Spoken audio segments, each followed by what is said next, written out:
అహల్యని అదే మీరా జాస్మిన్ని police station నుండి release చేయించి ఇంటికి తీసుకొస్తాడు గౌతమ్. మెట్లెక్కి వస్తున్న గౌతమ్ మీరాలని చూసి భానుమతి కోపంతో ఊగిపోతూ ఉంటుంది. వాళ్ళు గడప లోపలికి అడుగు పెట్టే ముందు ఆగండి అని గట్టిగా అరుస్తుంది భానుమతి. వాళ్ళు గుమ్మం బయటే ఆగిపోతారు. భానుమతి కోపంగా బయటికి వచ్చి మళ్ళీ దీన్నెందుకు ఇక్కడికి తీసుకొచ్చావురా అని గట్టిగా అరుస్తూ ఉంటుంది. అంతే కోపంగా గౌతమ్ కూడా తను ఇకపై నుండి ఈ ఇంట్లోనే ఇక్కడే ఉంటుంది అని తెగేసి చెప్పేస్తాడు. ఆ మాటకి అహల్య, భానుమతి, సుభద్ర, అర్జున్ అందరూ షాక్ అవుతారు.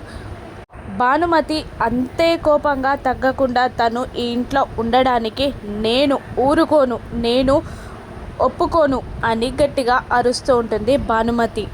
సరే నానమ్మ, నువ్వు నీ నిర్ణయం చెప్పావు, నేను నా నిర్ణయం చెప్తున్నాను విను అని అంటూ ఒక్క మాట కూడా మాట్లాడకుండా లోపలికి వెళ్ళి బాబుని తన బ్రీఫ్ కేస్ని తీసుకొని గుమ్మం దాటి బయటికి వచ్చి అహల్య పక్కన నిలబడతాడు గౌతమ్ ప్రవర్తనని, బాబుని సూట్ కేస్ని తీసుకురావడం చూసిన అందరూ షాక్ అవుతారు.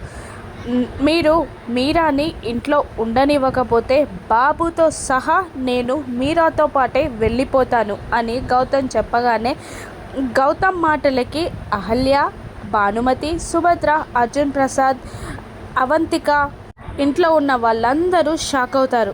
అహల్య కూడా గౌతమ్ నిర్ణయాన్ని సమర్థించలేక భయంగా గౌతమ్ని చూస్తూ ఉండిపోతుంది. ఇప్పుడు భానుమతి ఏం చేస్తుంది?